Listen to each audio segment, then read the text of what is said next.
नमस्कार, स्वागत है आप सभी का डीडी न्यूज पर और आप देख रहे हैं मिड डे प्राइम। आज आपके साथ मैं हूं नसीब मिश्रा। अगले 1 घंटे में हम बात करेंगे देश भर की तमाम बड़ी खबरों की, बताएंगे कि दुनिया भर में कौन कौन सी खबरों पर है सबकी नजरें, क्या कुछ चल रहा है खेल और अर्थ जगत में, साथ ही साथ कुछ झलकियां फिल्म, कला और संस्कृति के क्षेत्र से। लेकिन सबसे पहले इस वक्त की बड़ी खबरें। सरकार के 9 साल के कार्यकाल पर विदेश मंत्री डॉक्टर एस जयशंकर ने की प्रेस कॉन्फ्रेंस। कहा, भारत की विदेश नीति में हुए कई सकारात्मक बदलाव, भारत को विकसित साझेदार के रूप में देखते हैं कई देश। विदेश मंत्री डॉक्टर एस जयशंकर ने कहा, चीन का CPEC या BRI का सफल नहीं हो पाना और आतंकवाद के मुद्दे पर पाकिस्तान को कटघरे में खड़ा करना भारत की बड़ी कामयाबी। एस जयशंकर ने कहा, बांग्लादेश के साथ लैंड बाउंड्री एग्रीमेंट ने पूर्वोत्तर में खोले विकास के द्वार। रिजर्व बैंक ने किया ब्याज दरों में कोई बदलाव नहीं, 6.5% पर रेपो रेट बरकरार। गवर्नर शक्तिकांत दास ने कहा, भारत की अर्थव्यवस्था मजबूत, बैंकों में स्थिरता और लचीलापन कायम।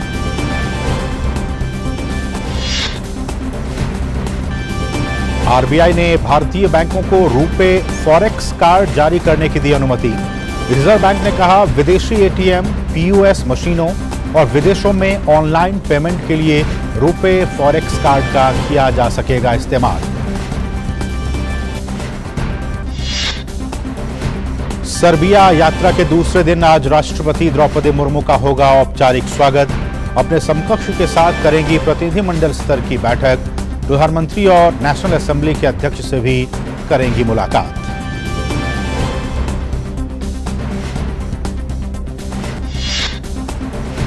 अरब सागर में बना चक्रवाती तूफान बिपरजॉय भीषण तूफान में बदला। अगले कुछ घंटों में और तेज होने का अनुमान। उत्तर पश्चिम की ओर बढ़ने से गोवा और केरल पर बढ़ा खतरा। अगले 48 घंटों में आ सकता है केरल में मॉनसून। आज है विश्व महासागर दिवस। थीम है planet ocean, tides are changing. केंद्रीय मंत्री किरेन रिजिजू ने चेन्नई में समुद्र तट पर सफाई कार्यक्रम में लिया हिस्सा। महासागरों और तटीय क्षेत्रों को स्वच्छ बनाने रखने का दिया संदेश। भारत और ऑस्ट्रेलिया के बीच ओवल में खेले जा रहे ICC विश्व टेस्ट चैंपियनशिप फाइनल का आज दूसरा दिन। कल पहले दिन का खेल खत्म होने तक ऑस्ट्रेलिया ने 3 विकेट के नुकसान पर बनाए 327 रन। और फ्रेंच ओपन में आज महिला एकल सेमीफाइनल में गत विजेता आएगा स्वांतेक का सामना बिट्रीज हद्दाद से। वहीं सवालिंका के सामने होंगी कैरोलिना मकोवा की चुनौती।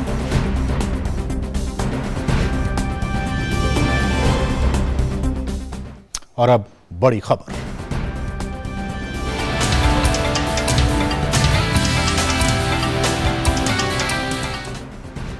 विदेश मंत्री डॉक्टर एस जयशंकर ने प्रधानमंत्री नरेंद्र मोदी के नेतृत्व में केंद्र सरकार के 9 वर्ष पूरे होने पर प्रेस वार्ता की। विदेश मंत्री ने कहा कि आज लोग भारत को सुनना चाहते हैं और उन्हें लगता है कि भारत के साथ काम करने से उनका प्रभाव भी तेज होगा। A large part of the world today sees us as a development partner who lives up to what Prime Minister enunciated as the Kampala principles, which is we do with our partners what is their priority.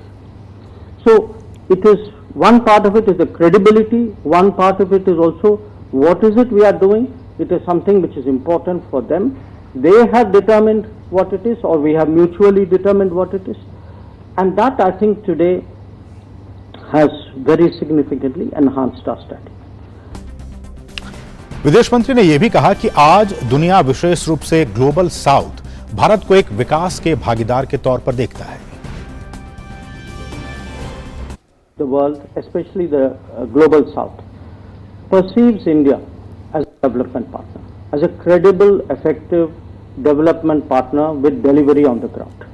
And the impact on the Technology University of Namibia by our giving a Param supercomputer, having trainers out there, working with them, developing cyber security skills, developing entrepreneurial skills, promoting research, I cannot describe to you the excitement in the university. विदेश मंत्री ने कहा कि रूस Ukraine के युद्ध का अलग अलग देशों पर अलग अलग प्रभाव पड़ा है, लेकिन हमारा और रूस का रिश्ता स्थिर रहा है क्योंकि दोनों देश ये समझते हैं कि दोनों बड़े यूरेशियन देश हैं और पूरे यूरेशिया की स्थिरता हमारे रिश्तों पर निर्भर है। हमारा रिश्ता जो रशिया के साथ अगर आप देखें 1955 के बाद जब क्रुश्चेव और बुल्गेरियन आए थे यहाँ, जब वीटो पहली बार उन्होंने यूनाइटेड नेशंस में भारत का समर्थन किया था, उस टाइम हमारे रिश्ते जो हैं वो बहुत ही स्टडी रहे। और इसके कारण है क्योंकि एक दोनों देशों में एक तो लीडरशिप इसकी जो महत्व को समझती है, पब्लिक सेंटिमेंट भी साथ देती है। हम दोनों के यहाँ ये समझ है कि हम दोनों बड़े यूरेशियन देश हैं, पूरा यूरेशिया की स्टेबिलिटी एक किस्म से हम पे निर्भर है, हमारे रिश्तों पे निर्भर। विदेश मंत्री ने यह भी कहा कि राहुल गांधी विदेश जाकर देश की आलोचना करते हैं। उन्होंने कहा कि देश की राजनीति को बाहर ले जाना देश के हित में नहीं है। उनकी आदत है कि वो जब बाहर जाते हैं कि वो देश की आलोचना करते हैं, हमारी राजनीति के बारे में टिप्पणी करते हैं। अब दुनिया हमें देख रही है, और दुनिया क्या देख रही? दुनिया देख रही है कि इस देश में चुनाव होते हैं, चुनाव में कभी एक पार्टी जीतती है, कभी दूसरी पार्टी जीतती। तो अगर देश में डेमोक्रेसी नहीं है तो ये ऐसा परिवर्तन तो आना नहीं चाहिए ना। हर चुनाव का रिजल्ट एक ही होना चाहिए। वैसे 24 का चुनाव रिजल्ट तो वही होगा, हमें पता है, पर मुझे नहीं लगता कि बाहर जाके देश की पॉलिटिक्स को बाहर ले जाना देश के हित में। और अब बात ताज़ा खबर की।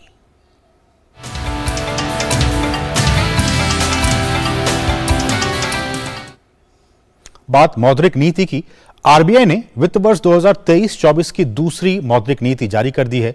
आज के न्यूज लेंस के जरिए आपको हम समझाने की कोशिश करते हैं कि इस आरबीआई की इस मौद्रिक नीति के क्या कुछ मायने हैं। आइए देखते हैं।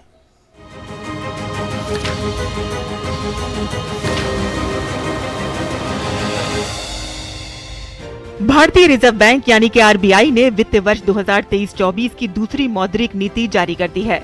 मौद्रिक नीति में रेपो रेट में कोई बदलाव नहीं किया गया है। रेपो रेट को 6.5% पर बरकरार रखा गया है। गौरतलब है कि केंद्रीय बैंक ने पिछली मौद्रिक नीति में भी रेपो रेट में कोई बदलाव नहीं किया था। बता दें कि केंद्रीय बैंक पिछले साल मई से लगातार रेपो रेट में 6 बार कुल 2.5% की वृद्धि कर चुका था। रेपो रेट वो ब्याज दर होती है जिस पर आरबीआई कमर्शियल बैंकों को कर्ज देता है। The policy repo rate has been increased by 250 basis points since May last year and is still working its way through the system. Its fuller effects will be seen in the coming months. Against this backdrop, the MPC decided to keep the policy repo rate unchanged at 6.5%. RBI की मौद्रिक नीति में वित्त वर्ष 2023-24 के लिए GDP वृद्धि दर 6.5% पर रहने का अनुमान लगाया गया है। अगर अनुमानित जीडीपी वृद्धि दर के चारों तिमाही के आंकड़ों पर नजर डालें, तो आरबीआई के मुताबिक वित्त वर्ष 2023-24 की पहली तिमाही में जीडीपी वृद्धि दर 8%, दूसरी तिमाही में 6.5%, तीसरी तिमाही में 6% और चौथी तिमाही में वृद्धि दर 5.7% रहने की संभावना है। साथ ही साथ आरबीआई ने वित्त वर्ष 2023-24 में औसतन खुदरा महंगाई दर 5.1% पर रहने की संभावना जताई है। इससे पहले आरबीआई ने रिटेल महंगाई 5.2% पर रहने का अनुमान जताया था। बता दें कि अप्रैल महीने में खुदरा महंगाई दर घटकर 4.7% पर आ गई थी, जो कि 18 महीने का न्यूनतम स्तर था, जिसके बाद आरबीआई ने औसतन खुदरा महंगाई के अनुमान में बदलाव करने का फैसला लिया है। अगर अनुमानित खुदरा महंगाई दर के चारों तिमाही के आंकड़ों पर नजर डालें, तो पहली तिमाही में खुदरा महंगाई दर 4.6%, दूसरी तिमाही में 5.2%, तीसरी तिमाही में 5.4% और चौथी तिमाही में 5.2% रहने की संभावना है। आरबीआई के गवर्नर शक्तिकांत दास ने कहा है कि मौद्रिक नीति समिति महंगाई की उम्मीदों को मजबूती से बनाए रखने के लिए तुरंत और उचित रूप से नीतिगत कार्रवाई करना जारी रखेगी। The MPC will continue to remain vigilant on the evolving situation and the growth outlook. It will take further monetary policy actions promptly and appropriately as required to keep inflation expectations firmly anchored and bring down inflation to the target. गौरतलब है कि RBI की मौद्रिक नीति समिति में 6 सदस्य होते हैं। इनमें से 3 सदस्य आरबीआई से और 3 सदस्य भारत सरकार द्वारा नियुक्त किए जाते हैं। समिति की अध्यक्षता आरबीआई के गवर्नर करते हैं। इस समिति का उद्देश्य देश में खुदरा महंगाई की दर 2 से 6% के बीच बनाए रखना और जीडीपी की वृद्धि और महंगाई के बीच संतुलन बनाए रखना है। मौद्रिक नीति समिति द्वारा हर 2 महीने के अंतराल पर मौद्रिक नीति जारी की जाती है। Bureau report, DD news.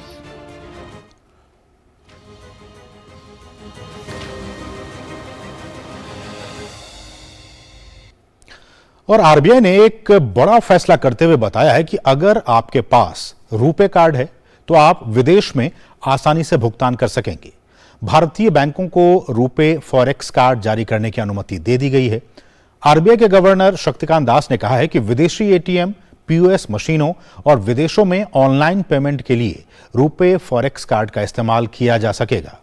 RBI ने भारतीय बैंकों को रुपे प्रीपेड फॉरेक्स कार्ड जारी करने की अनुमति देने का फैसला किया है। वहीं रुपे डेबिट, क्रेडिट और प्रीपेड कार्ड को विदेशों में जारी करने और भारत सहित विश्व स्तर पर उपयोग करने की अनुमति होगी। इससे दुनिया भर में रुपे कार्ड की पहुंच और स्वीकार्यता बढ़ेगी। ये घोषणाएं आरबीआई गवर्नर शक्तिकांत दास ने आज मौद्रिक नीति की समीक्षा में की है। हमारे सहयोगी अजय मिश्रा इस पर लगातार बने हुए हैं। अजय, आपका एमडीपी में स्वागत है। और जैसा कि हमने कहा कि 2 अहम फैसले, एक तो रेपो रेट को बरकरार रखा गया 6.5% पर, इसके क्या कुछ मायने हैं, इकोनॉमी के लिहाज से इसको कैसे देखा जाए, और दूसरा फॉरेक्स रुपे कार्ड को लेकर। धन्यवाद असीम, इस कार्यक्रम में हमें मौका देने के लिए। सबसे बड़ी बात ये जो 6.5% को बरकरार रखा गया है वो इकोनॉमी में स्थायित्व को दिखाता है, स्थिरता को दिखाता है। ये सबसे बड़ी बात है कि महंगाई दर को लेकर के जो चिंताएं पूरी दुनिया में अभी भी व्याप्त हैं, और ये कहा जा रहा है कि रूस यूक्रेन का संकट अभी भी थमा नहीं है, जिसकी वजह से लगातार जो प्रेशर है वो बना हुआ है। सरकार को ऐसा लगता है कि भारत में महंगाई दर का जो प्रेशर है वो कम हो रहा है, और आगे जाते हुए रिजर्व बैंक ने कहा है कि वो इस पर लगातार स्थिति अपनी नजर बनाए रखेगा। तो जो ब्याज दरों में स्थिरता है वो ये दिखाती है कि अर्थव्यवस्था में भी स्थिरता है, और इकोनॉमी में महंगाई दर को लेकर के जो चिंताएं थी उसमें भी स्थिरता का माहौल है, और ये एक बड़ी राहत की खबर कही जा रही है। और दूसरी बात जो आपने फॉरेक्स की कही, ये आम आदमी के लिए जो कि अब्रॉड ट्रेवल करते हैं, इंटरनेशनल ट्रेवल पे जाते हैं, उनके लिए काफी इंपॉर्टेंट है, क्योंकि अब ये रुपे कार्ड जो है इंटरनेशनल होने जा रहा है। रुपे कार्ड की हिस्सेदारी लगातार बढ़ रही है, और पिछले 4-5 सालों से लगातार सरकार कोशिश कर रही है कि रुपए को इंटरनेशनल बनाया जाए। और लगातार जो मास्टर कार्ड है और जो क्रेडिट कार्ड का जो वीजा कार्ड है उसका जो शेयर है वो भारतीय इकोनॉमी में धीरे धीरे कम हो रहा है, रुपए कार्ड का शेयर बढ़ रहा है। इसको कैसे हम इंटरनेशनली एक्सेप्टेबल बनाएं, उसको लेकर के आरबीआई ने कहा है कि अब जो बैंक हैं वो क्रेडिट कार्ड, डेबिट कार्ड और फॉरेक्स कार्ड रुपए के साथ जुड़ा हुआ वो जारी कर सकते हैं, जिसका कि किसी भी देश में इस्तेमाल किया जा सकता है। फॉरेन ज्यूरिसडिक्शन में भी इसको जारी किए जाने की बात कही है रिजर्व बैंक ने। ये एक बड़ी राहत है, और रुपे कार्ड का दबदबा, जिसको कहा जाए make in India RuPay card का दबदबा, इंटरनेशनली और भी ज्यादा बढ़ने जा रहा है इस कदम के बाद। बिल्कुल अजय, लेकिन एक बार फिर से मैं लौटूंगा रुपए जो रेपो रेट है उस पे। ये कि आरबीआई गवर्नर ने यह भी कहा है कि जो ग्रोथ रेट है वो भी उन्होंने अनुमान जताया कि 6.5% हो सकता है। इस अनुमान के पीछे के जो तर्क है उसको आप कैसे देखते हैं? तो ये देखिए, अभी भी सबसे बड़ी बात यह है कि जो भारत है अभी भी सबसे तेज रफ्तार अर्थव्यवस्था बना हुआ है, और जो 6.5% की बात की गई है, सरकार ने भी इसी को कहा है कि 6.5% की विकास दर जो है वो बनी रहेगी। हालांकि आरबीआई ने ये भी तारीफ की है सरकार की कि उनके अनुमान से ज्यादा इस पिछले साल की जो ग्रोथ रेट है वो दिखाई दिया। आरबीआई का अनुमान केवल 7% का था, जबकि जो रियल ग्रोथ रेट रही है वो 7.2% रही है। तो आगे जाते हुए जब पूरी दुनिया की ग्रोथ रेट, जैसा कि आईएमएफ और वर्ल्ड बैंक जैसी कई अंतर्राष्ट्रीय संस्थान ने कहा है कि पूरी दुनिया में स्लो डाउन होने की उम्मीद है, कई सारी जो इकोनॉमीज है वो रिसेशन में जा रही हैं, भारत लेकिन 6.5% की दर से विकास करेगा, और ये अभी भी लार्ज इकोनॉमीज में सबसे तेज रफ्तार अर्थव्यवस्था बना रहेगा। जो अभी भी अंतर्राष्ट्रीय स्तर पर जो कमोडिटीज की प्राइसेस हैं वो अभी भी वॉलेटाइल हैं। जो क्रूड ऑयल की प्राइसेस हैं, हालांकि उनमें थोड़ी स्थिरता जरूर देखी गई है, लेकिन वो अभी इतनी ज्यादा वॉलेटिलिटी वहां पे देखी जा रही है कि कुछ कहा नहीं जा सकता, वो हमारे हाथ में नहीं है। इसी तरह से जो अंतर्राष्ट्रीय स्तर पर रूस और यूक्रेन का संकट कब दूसरे सेक्टर्स में एक किसी संकट के रूप में बदल जाए, ये कहना बड़ा मुश्किल हो जाता है। इन तमाम चीजों के मद्देनजर ये कहा जा रहा है कि भारत में भी हमें ध्यान रखने की जरूरत है कि जो ये मोमेंटम है ग्रोथ का, उसको बरकरार रखा जाए और 6.5% की दर इन तमाम वैश्विक चुनौतियों की भी बहुत अच्छी कही जा सकती है, बावजूद इसके कि हम लोग देख रहे हैं कि कृषि क्षेत्र में एल नीनो और समय से पहले थोड़ी सी बारिश और असमान बारिश की जो दिक्कतें हैं वो भी दिखाई दे रही हैं। तो ये कुछ अर्थव्यवस्था के लिए चुनौतियां हैं जिसका भी जिक्र इस बार के आरबीआई की मॉनेटरी पॉलिसी में किया गया। बिल्कुल अजय, एक आखिरी सवाल वो ये कि उन्होंने ये कहा कि जो 2000 रुपए के नोट हैं उसके जमा होने से जो लिक्विडिटी है इकोनॉमी में वो बढ़ेगी, ये इसको जरा समझाइए, मैं समझ नहीं पाया इस बात को। तो ये स्पष्ट कहा गया है कि जब 2000 रुपए के नोट विड्रॉ होंगे और उसके इक्विवेलेंट जो छोटे नोट हैं वो जब बाजार में आएंगे तो जो लिक्विडिटी है तरलता वो बढ़ेगी, क्योंकि एक नोट की बजाय मिनिमम 4 नोट होंगे 500 रुपए के, या फिर अगर आप 200 रुपए के आप देखें तो 10 नोट हो जाएंगे 2000 रुपए की एक नोट के बदले। तो उसको कह रहे हैं कि और तरलता आप ये आसान भाषा में ये समझिए कि अगर 100 रुपए आप खरीदना शुरू करते हैं, कोई भी सुबह सामान आप 100 रुपए का खरीदते हैं, जिसके बाद मान लीजिए सब्जी वाले से आप खरीदते हैं और सब्जी वाला वो अपने वेंडर को पेमेंट करता है, तो वही 100 रुपए उसके पास जाता है। फिर मान लीजिए उसने अपनी कार को सर्विस कराया तो वो कार वाले को पैसा देगा, कार वाले ने अपने वेंडर को पैसा दिया, तो वही 100 रुपया कई बार दिन भर में घूमता है और सभी का काम होता है। इसको लिक्विडिटी आप आसान भाषा में समझ सकते हैं। तो कहने का मतलब अगर आप करेंसी नोट्स की संख्या ज्यादा होगी तो उसमें लिक्विडिटी ज्यादा होगी और कंफर्टेबल होगी, क्योंकि 2000 का नोट तो लोग बाहर भी नहीं लाते थे, ज्यादा इस्तेमाल भी नहीं करते थे। आरबीआई का यही कहना है कि ट्रांजेक्शन में ज्यादा होगी और जितनी ज्यादा लिक्विडिटी कहते हैं पैसा जितनी बार ज्यादा घूमता है अर्थव्यवस्था का पहिया उतनी तेजी से घूमता है। तो इसको इस तरह से आप समझ सकते हैं। चलिए बहुत बहुत शुक्रिया अजय, इन तमाम बातों को हमारे साथ साझा करने के लिए आपका बहुत बहुत शुक्रिया। बढ़ेंगे आगे और कुछ दूसरी अहम राष्ट्रीय खबरों पर निगाह डालेंगे।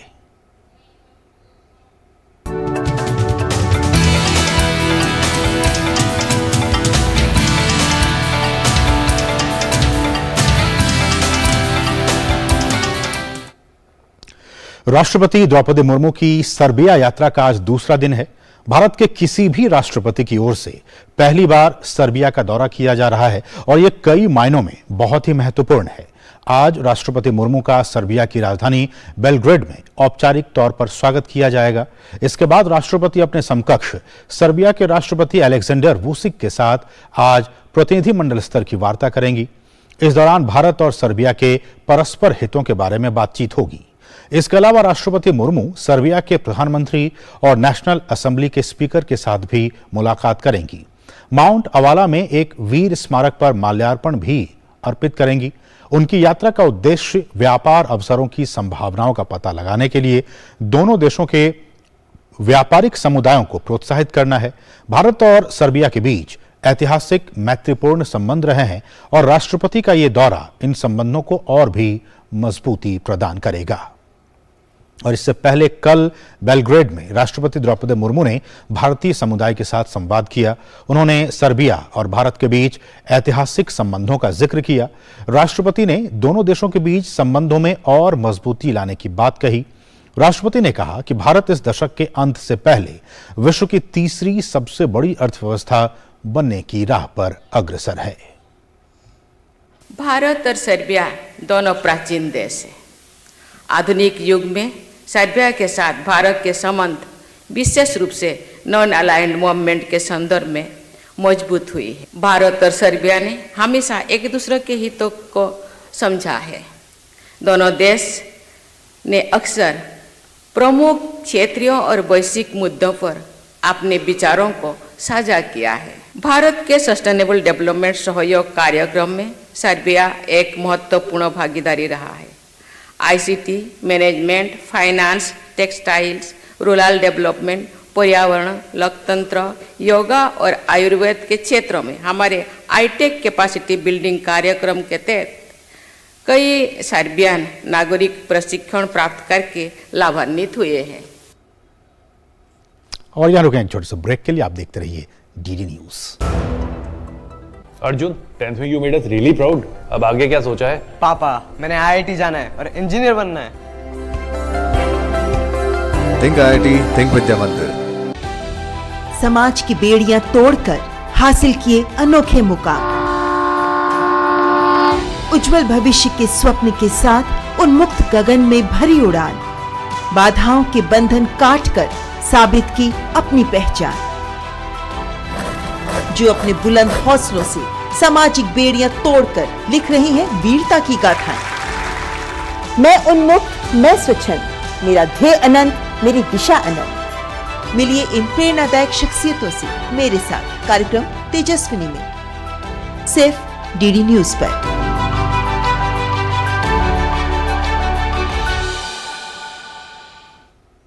और ब्रेक के बाद आपका फिर से स्वागत है।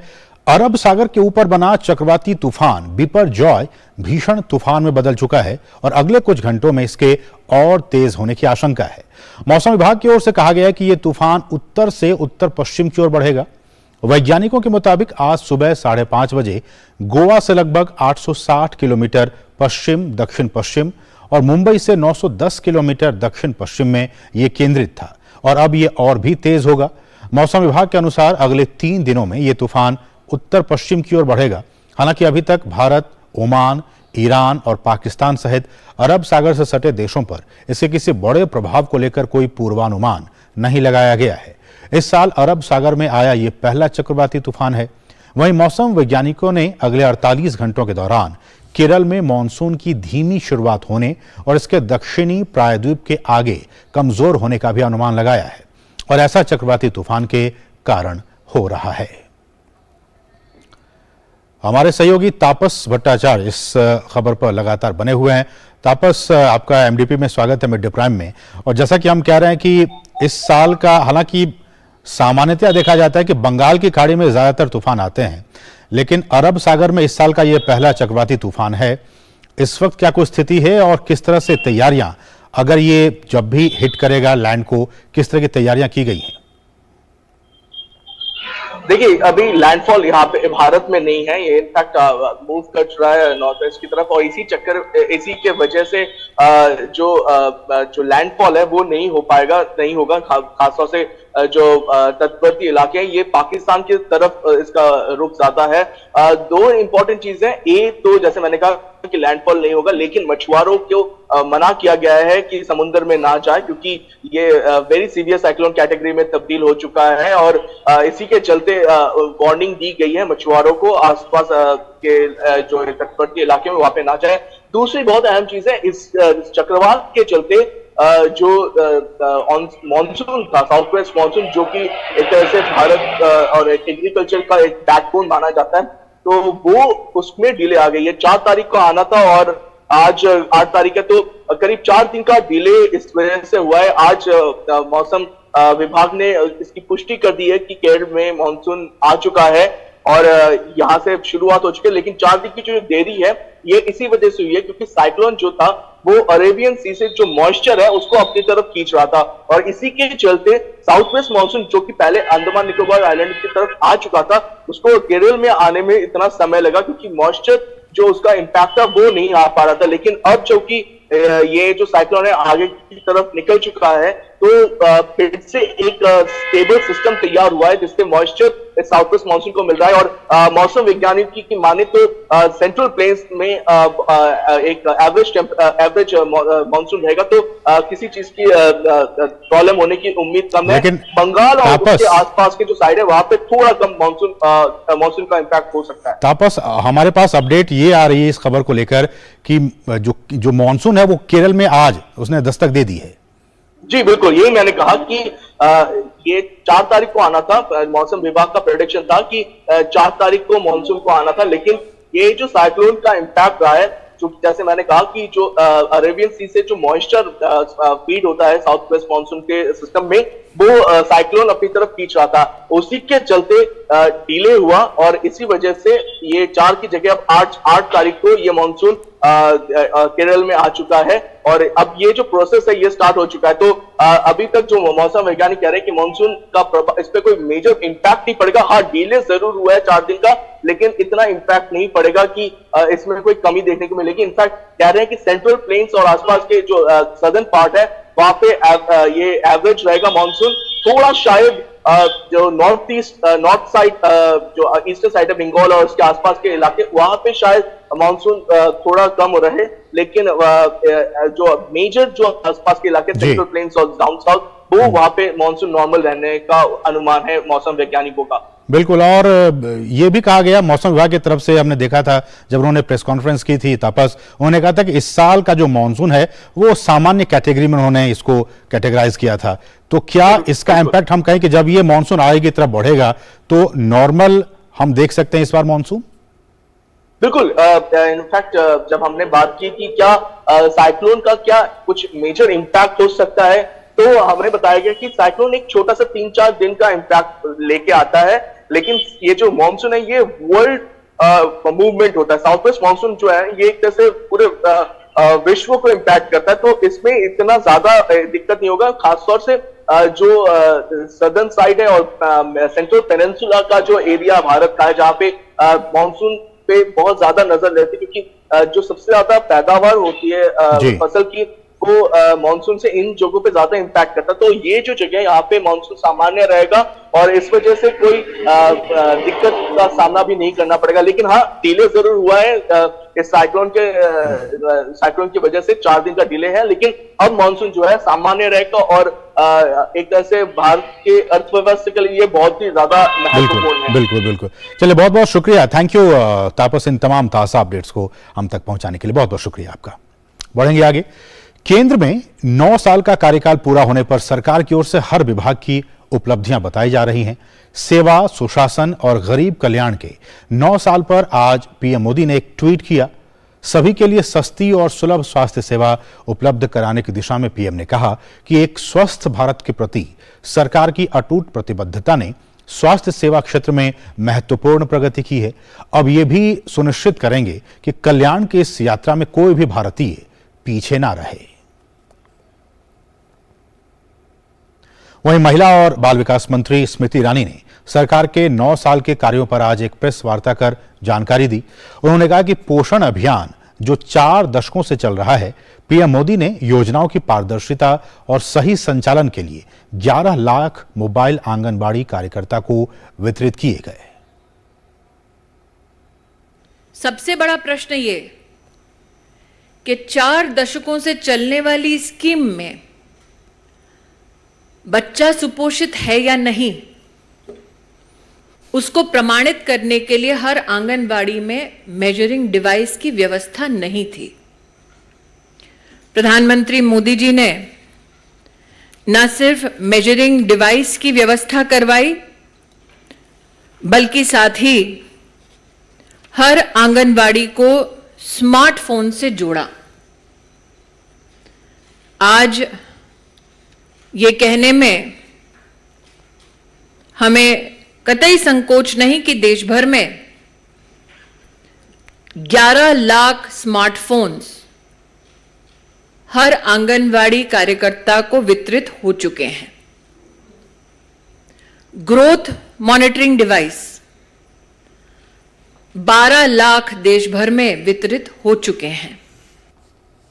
और महिला सुरक्षा की बात करते हुए उन्होंने बताया कि सरकार ने अब तक 25,000 महिला अधिकारियों को महिला सुरक्षा के लिए प्रशिक्षित किया है। महिला संगठनों द्वारा यह मांग उठी थी कि investigating officers, prosecution officers, medical officers, specially जो वायलेंस अफेक्टेड, हिंसा ग्रहित महिला का संरक्षण करने का जिनके पास दायित्व है, उनकी विशिष्ट ट्रेनिंग होनी चाहिए। अब तक भारत सरकार ने ऐसे 25,000 ऑफिशियल्स को ट्रेन किया है। खरीफ की फसल में समर्थन मूल्य बढ़ाते हुए मोदी सरकार ने एक बार फिर से किसानों को तोहफा दिया है।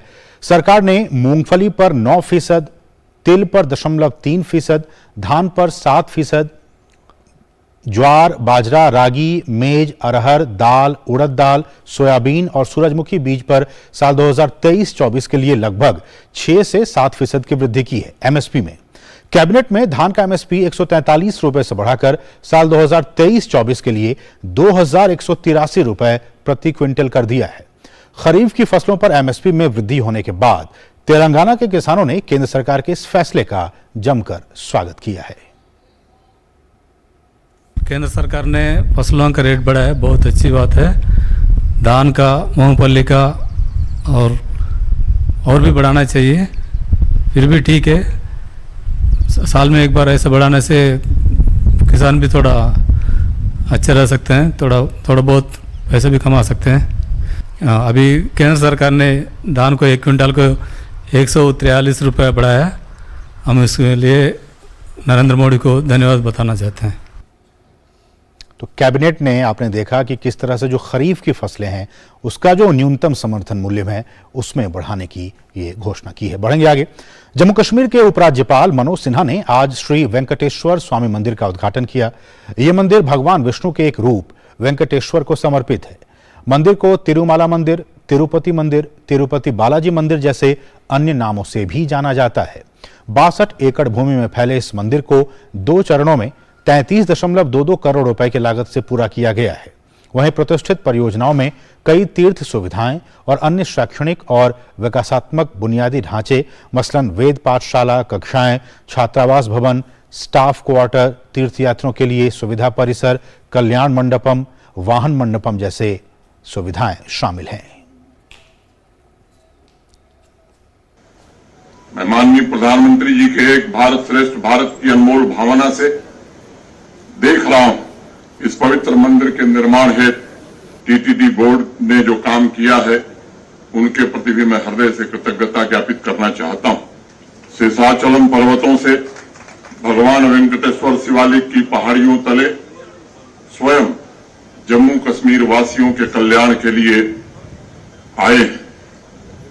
यह एक अलौकिक आध्यात्मिक घटना है।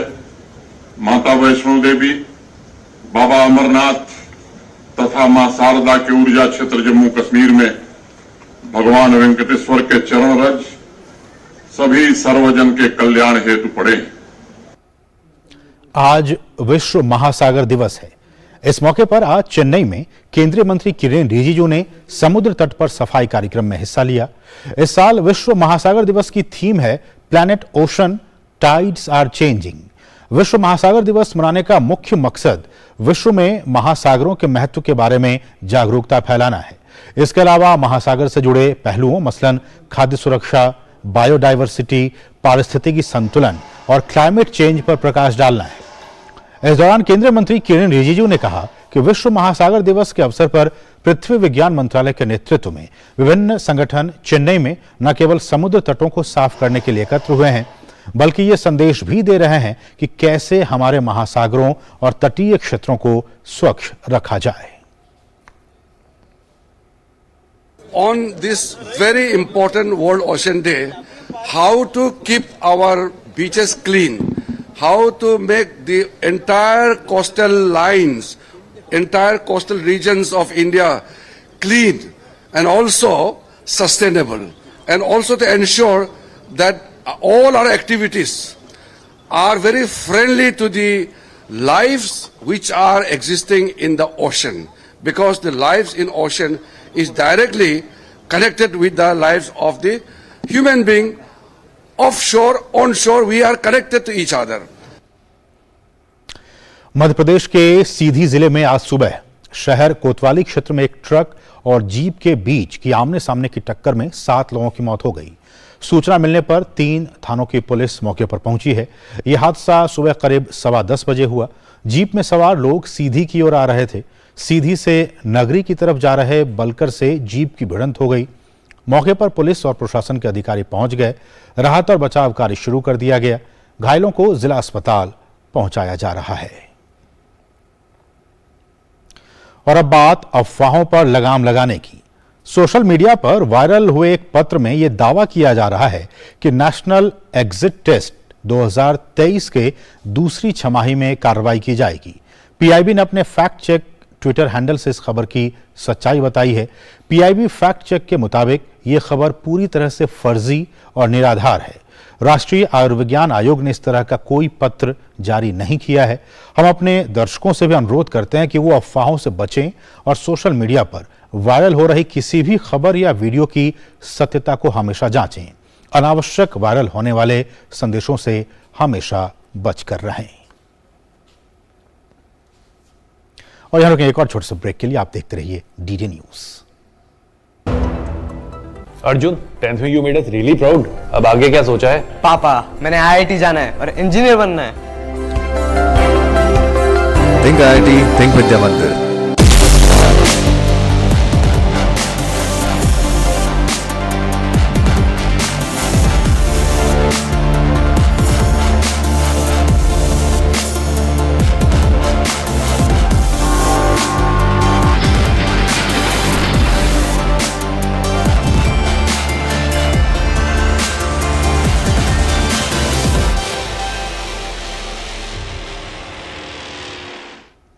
और ब्रेक के बाद आपका फिर से स्वागत है और अब कुछ अंतर्राष्ट्रीय खबरें।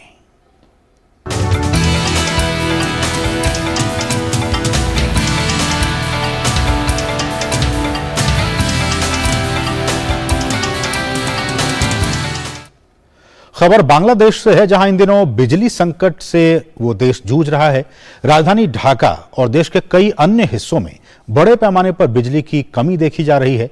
ढाका के अलग अलग इलाकों में पिछले कई दिनों से लगातार बिजली कटौती की खबरें आ रही हैं, जिससे लोगों को परेशानियों का सामना करना पड़ रहा है। बांग्लादेश की पावर ग्रिड कंपनी पीजीसीबी के आंकड़ों के मुताबिक बांग्लादेश में बिजली की आपूर्ति मांग से 25% कम है। रॉयटर्स की एक रिपोर्ट के मुताबिक 2013 के बाद से बांग्लादेश के लिए ये सबसे खराब बिजली संकट है। देश के कई बिजली उत्पादन संयंत्र बंद करने से बिजली आपूर्ति की स्थिति लगातार खराब होती जा रही है।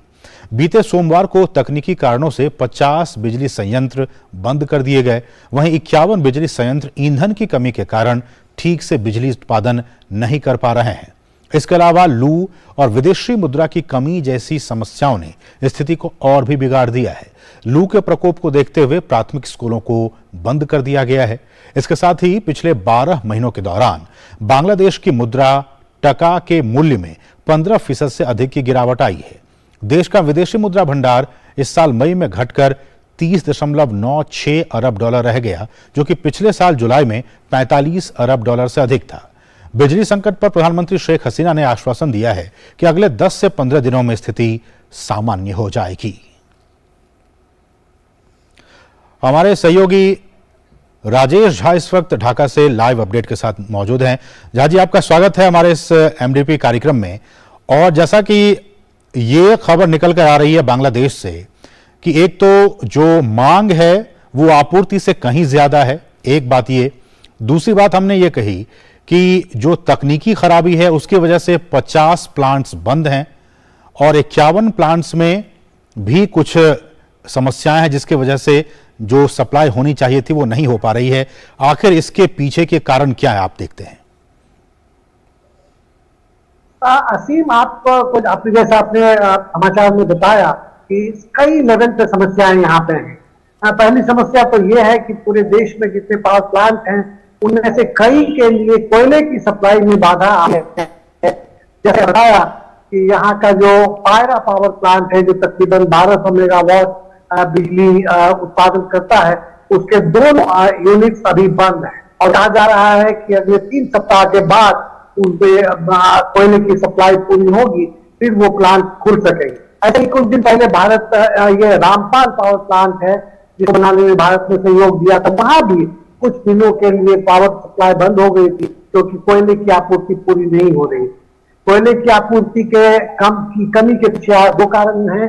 एक तो जो रूस और यूक्रेन का युद्ध है उसके चलते कई बाधाएं हो रही हैं, और दूसरा बांग्लादेश में कई तरह के इम्पोर्ट और यहाँ पे जो डॉलर की कमी है उसके चलते भी कई चीजों के इम्पोर्ट में बाधाएं आ रही। इन वजहों से कुल मिलाकर कि कैपेसिटी होने के बावजूद ये चीजें जो इलेक्ट्रिसिटी सप्लाई पूरी नहीं हो रही है। कल दोपहर तकरीबन 2-2:30 बजे के करीब जो गोड्डा पावर प्लांट है, अडानी पावर प्लांट, वहां से सप्लाई बंद हो गई क्योंकि इसका ट्रांसमिशन लाइन था वो ट्रिप हो गया। तो तकरीबन ये जो कई फैक्टर है जिसमें कि फॉरेन एक्सचेंज की क्राइसिस, इतनी भयंकर गर्मी लोग बताते हैं मेट्रोलॉजिकल डिपार्टमेंट के मुताबिक लगातार इतने समय तक ये टेम्परेचर कभी नहीं रहा था। आज भी आप जैसा कि मौसम देख सकते हैं, मौसम थोड़ा सा बूंदाबांदी हो रही है, बूंदाबांदी ढाका में हो रही है। मेट्रोलॉजिकल डिपार्टमेंट ने कहा है कि शायद अगले 24 घंटों में कई जिलों में बारिश हो, बिजली की आपूर्ति में थोड़ा सुधार आने की संभावना है।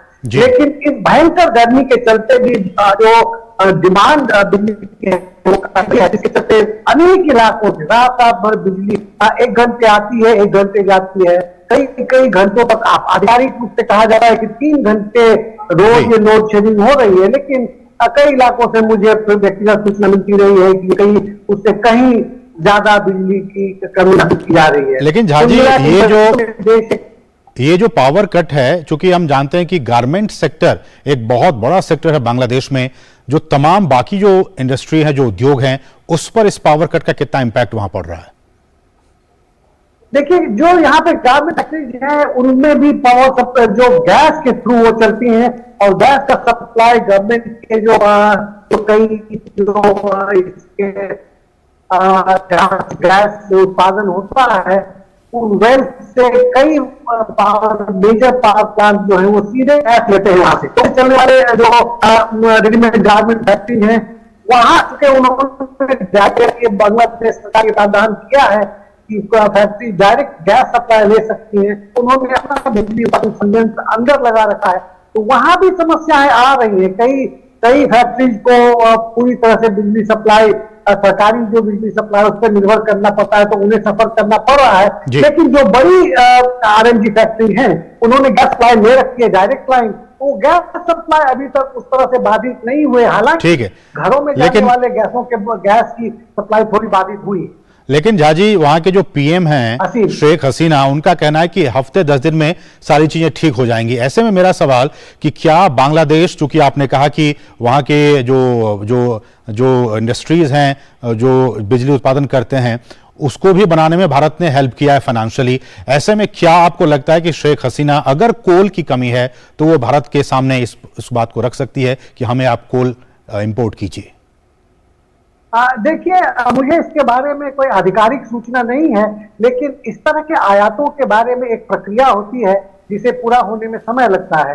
प्रधानमंत्री शेख हसीना ने जब कहा कि 10 से 15 दिन के बीच ये चीजें पूरी होंगी, तो उसके पीछे कई इस तरह के फैक्टर उनके दिमाग में होंगे जिनके बारे में वो भारत के अन्य देशों से जहां से कोयले की सप्लाई होती है उसके बातचीत चल रही होगी या उन्होंने उसके लिए प्रयत्न किया होगा, इसकी जानकारी मुझे नहीं है। लेकिन यह प्रक्रिया कोई आनंद फानंद में पूरी नहीं हो सकती, इसमें वक्त लगेगा।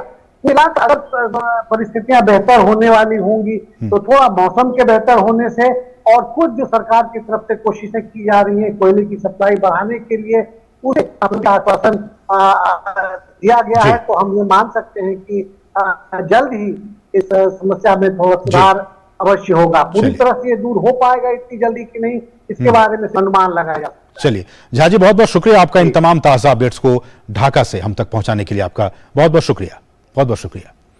बढ़ेंगे आगे। एयर इंडिया की फ्लाइट AI-173D ने सभी यात्रियों और क्रू मेंबर्स को लेकर रूस के मैडगन एयरपोर्ट से सैन फ्रांसिस्को के लिए उड़ान भरी है। एयर इंडिया ने सैन फ्रांसिस्को हवाई अड्डे पर यात्रियों के लिए विशेष तैयारियां की हैं। फ्लाइट AI-173D ने नई दिल्ली से सुबह करीब 4:23 पर सैन फ्रांसिस्को के लिए उड़ान भरी थी, लेकिन इंजन में तकनीकी खराबी आने के कारण इसे मंगलवार को रूस के मैडगन एयरपोर्ट पर आपात स्थिति में लैंड करना पड़ा था। इस फ्लाइट में 216 यात्री सवार थे और चालक दल के 16 सदस्य भी सवार थे।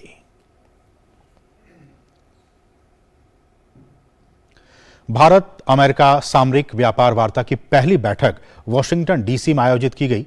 बैठक में विदेश सचिव विनय मोहन क्वात्रा ने भारतीय प्रतिनिधिमंडल का नेतृत्व किया। वहीं अमेरिकी प्रतिनिधिमंडल का सह नेतृत्व अमेरिकी वाणिज्य विभाग में उद्योग और सुरक्षा के अंडर सेक्रेटरी एलन एस्टवेज और अमेरिकी विदेश विभाग में राजनीतिक मामलों के अंडर सेक्रेटरी विक्टोरिया न्यूलैंड द्वारा किया गया।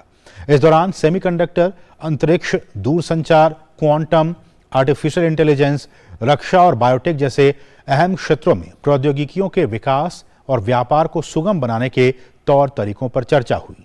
दोनों देशों ने कार्यशालाओं और अन्य गतिविधियों के माध्यम से निर्यात नियंत्रण प्रणाली के बारे में उद्योग, शिक्षा जगत और अन्य संबंधित पक्षों के बीच जागरूकता बढ़ाने का फैसला किया है।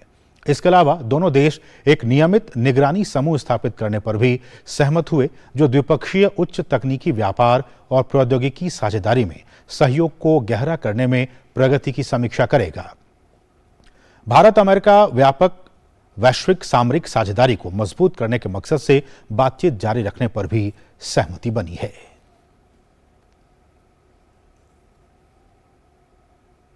और यहां रुकें एक और छोटे से ब्रेक के लिए। आप देखते रहिए डीडी न्यूज। अर्जुन, 10th में you made us really proud. अब आगे क्या सोचा है? पापा, मैंने आईआईटी जाना है और इंजीनियर बनना है। Think IIT, think Vidya Mandir. राजनीति की चाल से दुनिया के हाल तक, खेल के मैदान से किसान के खलियान तक, दिन भर की हर छोटी बड़ी खबर को समेटे खबर के हर किरदार को दिखाते हैं हम। डीडी न्यूज का प्राइम टाइम शो, सटीक और भरोसेमंद खबरें, खबर ही नहीं खबर का विश्लेषण भी, नए तेवर, नए कलेवर, नई धार और नई रफ्तार के साथ देखिए न्यूज नाइट हर रात 8 बजे सिर्फ डीडी न्यूज पर। और ब्रेक के बाद आपका फिर से स्वागत है। और अब खेल जगत की कुछ अहम खबरें।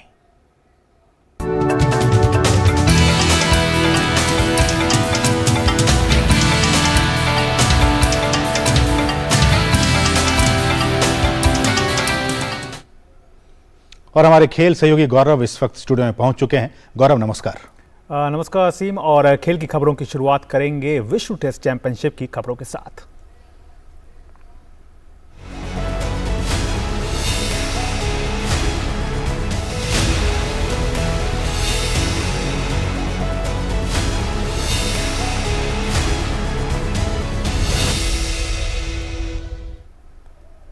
तो वाकई कौन बनेगा चैंपियन, इस बात पर सबकी नजर है। और बात कर लेते हैं विश्व टेस्ट चैंपियनशिप फाइनल की। तो भारत और ऑस्ट्रेलिया के बीच ओवल में खेले जा रहे आईसीसी विश्व टेस्ट चैंपियनशिप फाइनल का आज दूसरा दिन है। पहले दिन का खेल खत्म होने तक ऑस्ट्रेलिया ने 3 विकेट के नुकसान पर 327 रन बना लिए। भारतीय कप्तान रोहित शर्मा ने मैच में टॉस जीतकर पहले गेंदबाजी का फैसला किया। मोहम्मद सिराज ने उस्मान ख्वाजा को 0 पर आउट कर भारत को अच्छी शुरुआत दिलाई। डेविड वार्नर 43 रन बनाकर शार्दुल ठाकुर का शिकार बने। मानस लाबुशान को 26 के स्कोर पर मोहम्मद शामी ने आउट किया। हालांकि इसके बाद ट्रेविस हेड और स्टीवन स्मिथ के बीच 251 रन की साझेदारी देखने को मिली। ट्रेविस हेड ने अपना शतक पूरा किया। वो आईसीसी विश्व टेस्ट चैंपियनशिप के फाइनल में शतक लगाने वाले पहले बल्लेबाज बने। दिन का खेल खत्म होने तक स्मिथ 95 और ट्रेविस हेड 146 रन बनाकर नाबाद हैं। और इस मुकाबले पर और ज्यादा बात करने के लिए सीधे लंदन से जुड़ रही हैं हमारी संवाददाता सुचित्रा। तो वाकई जी सुचित्रा, आज दूसरा दिन है। कल हमने देखा किस तरह से भारत ने जरूर अच्छी शुरुआत की, लेकिन उसके बाद जिस तरह से परिस्थितियां पूरी चेंज होती गई और ऑस्ट्रेलिया ने कहीं ना कहीं अपने आप को ड्राइविंग सीट पर बैठा लिया। तो आज क्या रहेगी रणनीति टीम इंडिया की?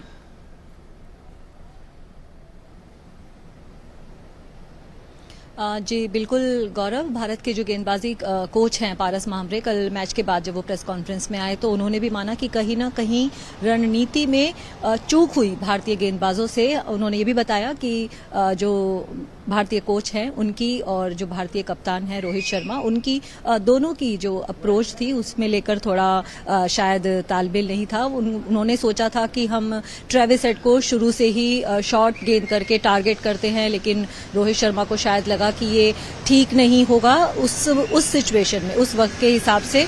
लेकिन बाद में शायद रोहित को भी कहीं ना कहीं ये लगा होगा कि शायद उन्हें आते ही टारगेट करना चाहिए था, लेकिन तब तक देर हो चुकी थी, तब तक सेट हो चुके थे ट्रेविस हेड। तो उसके बाद जब भारतीय गेंदबाजों ने शॉर्ट गेंद फेंकने की कोशिश की तो वहां पर वो ज्यादा परेशान नहीं कर सके ट्रेविस हेड को। तो जरूर कल आज की अगर रणनीति की बात करें उसमें कहीं ना कहीं चूक हुई, लेकिन उम्मीद है कि आज भारतीय जो टीम है कल मैच के बाद जब बैठी होगी साथ में टीम मैनेजमेंट ने डिस्कशन किया होगा तो आज एक नई रणनीति लेकर उतरेंगे और ये जो एक साझेदारी खतरनाक हो चुकी है स्टीवन स्मिथ ट्रेविस हेड की, इसे जल्दी से जल्दी तोड़ने की कोशिश करेगी भारतीय टीम, क्योंकि टॉस जीतकर जो फैसला किया था पहले गेंदबाजी करने का उसका कोई भी फायदा तभी है जब भारतीय टीम ऑस्ट्रेलिया को सस्ते में आउट कर सके और यहाँ पर एक बड़े स्कोर की तरफ बढ़ती दिख रही है ऑस्ट्रेलिया, तो जरूर आज रणनीति पर काम करके उतरेगी भारतीय टीम। सुचित्रा, बहुत जल्दी में आपसे ये बात जानना चाहेंगे कि आर अश्विन को, जिस तरह की चर्चा चल रही है कि आर अश्विन को इस मैच में शायद होना चाहिए था, तो कहीं ना कहीं आपको लग रहा है कि जो टीम इंडिया का जो होमवर्क था पिच को रीड करने का और आगे के दिनों को देखने का कि किस तरह का जो ये पिच का जो मूवमेंट है किस तरह का आगे रह सकता है, इसमें भी एक कहीं ना कहीं एक चूक आपको दिखाई दे रही है कि आर अश्विन अगर होते इस समय टीम के साथ तो शायद कुछ परिस्थितियां अलग हो सकती थी।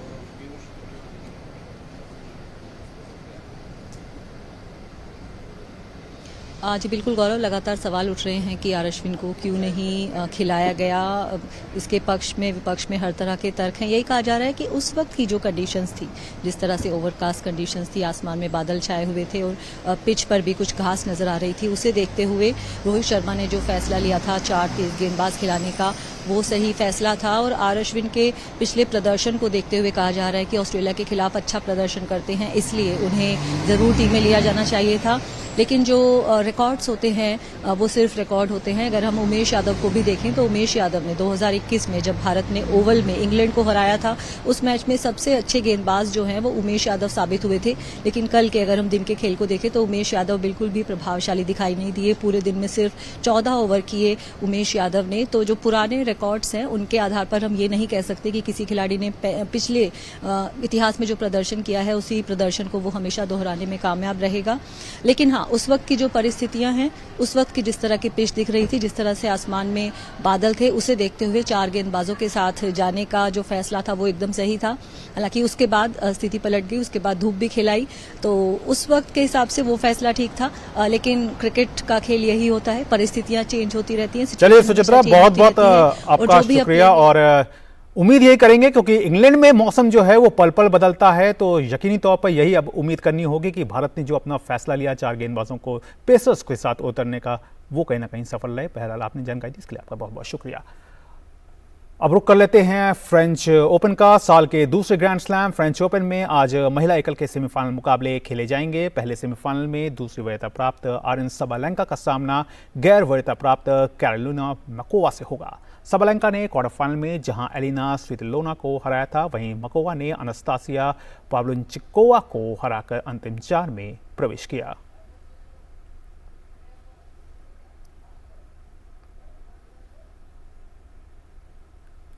वहीं महिला एकल के दूसरे सेमीफाइनल में विश्व के नंबर 1 खिलाड़ी और गत विजेता ईगा श्वांतेक का सामना ब्राजील की बिट्रीट हदाद से होगा। श्वांतेक ने प्रतियोगिता में अब तक शानदार प्रदर्शन करते हुए तीसरे फ्रेंच ओपन खिताब की तरफ मजबूती से कदम बढ़ा दिए हैं। उन्होंने क्वार्टर फाइनल में पिछली बार की उप विजेता कोको गॉफ को सीधे सेट में 6-4, 6-2 से हराया।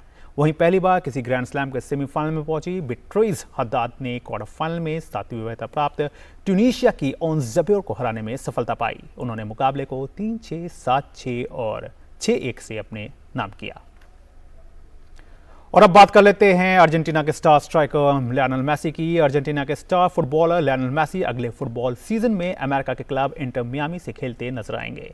इससे पहले इस क्लब से पेले, डेविड बेकहम और थियरी हेनरी जैसे सुपरस्टार जुड़ चुके हैं। 35 साल के मेसी 2021 में पीएसजी के साथ जुड़े थे। इससे पहले वो 17 साल तक बार्सिलोना के साथ जुड़े रहे थे। इस दौरान उन्होंने क्लब को 35 खिताब जिताने में मदद की। इसमें 4 चैंपियंस लीग खिताब, 10 स्पेनिश लीग और 7 कोपा डेल रे का खिताब शामिल है। और अब बात कर लेते हैं इंग्लिश क्लब वेस्ट हैम की। English club West Ham United ने यूरोपा कॉन्फ्रेंस लीग का खिताब जो है वो जीत लिया है। रोमांचक फाइनल मुकाबले में वेस्ट हैम ने इटालियन क्लब फियोरेंटिनो को 2-1 से हराने में सफलता पाई।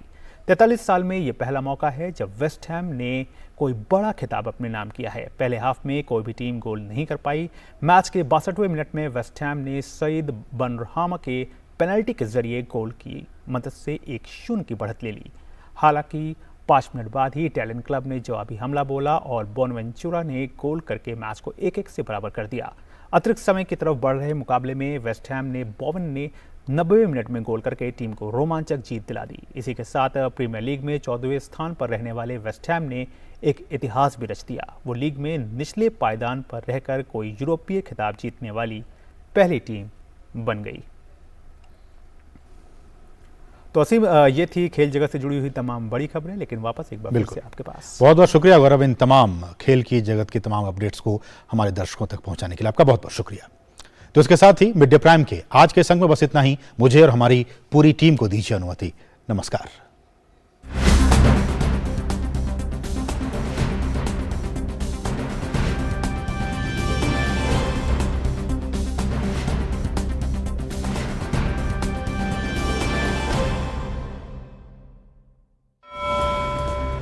सर्बिया देशस्य यात्रायाः द्वितीये दिने राष्ट्रपतिपदासीनायाः द्रौपदी मुर्मुवर्यायाः अद्य औपचारिकं स्वागतं विधास्यते। सममेव तत्रत्येन स्वीय समकक्षेण अलेक्जेंडर वुचिच इत्यनेन समं प्रतिनिधिमण्डलस्तरीयमुपवेशनं करिष्यति। राष्ट्रपतिवर्या तावत् सर्बियायाः प्रधानमन्त्रिणा अथ संसदः अध्यक्षेण समम् अपि मेलिष्यति। द्रौपदी मुर्मुः माउंट आवला स्थिते एकस्मिन् वीरस्मारके माल्यार्पणमपि करिष्यति। राष्ट्रपतेः यात्रायाः उद्देश्यं व्यापारावसरगतानां सम्भावनानाम् अन्वेषणपुरस्सरं द्वयोः देशयोः मध्ये व्यापारिसमुदायानां प्रोत्साहनमस्ति। गतदिने बेलग्रेड स्थले राष्ट्रपतिवर्या भारतीय समुदायेन समं संवादं समाचरितवती। सर्बिया भारत देशयोः मध्ये गतानाम् ऐतिहासिक सम्बन्धानां विषये उक्तवती। राष्ट्रपतिना द्वयोः देशयोः मध्ये सम्बन्धाः भूयोऽपि सुदृढीकरणाय प्रोक्ताः। कथितं यत् भारतं प्रवर्तमानं दशकान्तं यावत् विश्वस्य तृतीय बृहत्तमार्थव्यवस्थात्वेन भवितुं यथोचितं मार्गम् आश्रयत् अस्ति। भारतीय रिजर्व बैंकस्य मौद्रिक नीति समितेः अनुमानानुगुणम् अनुक्रमं द्वितीये द्वैमासिकोपवेशने नीतिगत दरेषु न कथमपि परिवर्तनं कृतम्। भारतीय रिजर्व बैंकस्य मौद्रिक नीति समितेः त्रिदिनात्मके उपवेशने कृतानां निर्णयानाम् अनुसारेण रेपो रेट् इति प्रतिशतं 6.5 परिमितम् एव स्थापयिष्यते इति। प्रशासनस्य नववर्षपूर्त्यवसरे विदेशमन्त्री डॉक्टर एस जयशंकरः वार्ताहर सम्मेलनं सम्बोधितवान्। तेन उक्तं भारतस्य विदेशनीत्यां सकारात्मक परिवर्तनानि अभवन्। भारतम् अधुना विकसित सहयोगिरूपेण पश्यन्तः सन्ति नैके देशाः। जम्मू काश्मीरस्य उपराज्यपालः मनोज सिन्हा श्री वेंकटेश्वर स्वामी मन्दिरम् उद्घाटयिष्यति। एतत् मन्दिरं विष्णुरूपाय वेंकटेश्वराय समर्पितमस्ति। यद्धि तिरुमाला मन्दिर, तिरुपति मन्दिर, तिरुपति बालाजी मन्दिर समानैः अन्यैः नामभिः अपि अभिज्ञायते। एतस्यां प्रतिष्ठित परियोजनायाम् अनेकाः तीर्थसुविधाः समाहिताः सन्ति। ऋतुविज्ञान विभागेन प्रतिपादितं यत् अरब सागरे प्रवर्तमानः गभीरः झञ्झावातः विपर्जॉय इति इतोपि द्रुतगतिं प्राप्स्यति। अथ आगामिनं दिनत्रयं यावत् उत्तरपश्चिमं प्रति वर्धिष्यते। यद्यपि साम्प्रतं यावत् भारत, ओमान, ईरान, पाकिस्तान सहितेषु अरब सागरस्य च समीपवर्तिषु देशेषु झञ्झावातस्य बृहत्तमप्रभावमधिकृत्य पूर्वानुमानं नास्ति। दिल्ली संस्कृत अकादम्या दिल्ली स्थितेषु विद्यालयेषु छात्राणां मानसिक शारीरिक विकासाय 15 दिवसव्यापिन्यः योग कार्यशालाः आयोजिताः। एतासु कार्यशालासु योगाभ्यासेन सह योगासनानां लाभाः अपि सविस्तरं छात्रेभ्यः विज्ञापिताः। संस्कृत भारती संघटनस्य देहली प्रान्तेन आयोजितस्य शिविरचालक प्रशिक्षणवर्गस्य उद्घाटनं मंगलवासरे अभवत्। 10 दिवसीये आवासीय वर्गे 30 शिक्षकाणां प्रशिक्षणम् अत्र करिष्यते। ये समाजं गत्वा 10 दिवसेषु संस्कृत सम्भाषणं पाठयिष्यन्ति। भारत-ऑस्ट्रेलिया देशयोः मिथः ओवल क्रीडाङ्गणे विश्व क्रिकेट निकष स्पर्धा अनुवर्तमाना अस्ति। निर्णायक चक्रीय स्पर्धायाः अद्य द्वितीयं दिनम् अस्ति। गतदिने खेलावसानं यावत् ऑस्ट्रेलिया दलेन 27-300 धावनाङ्काः अर्जिताः आसन्।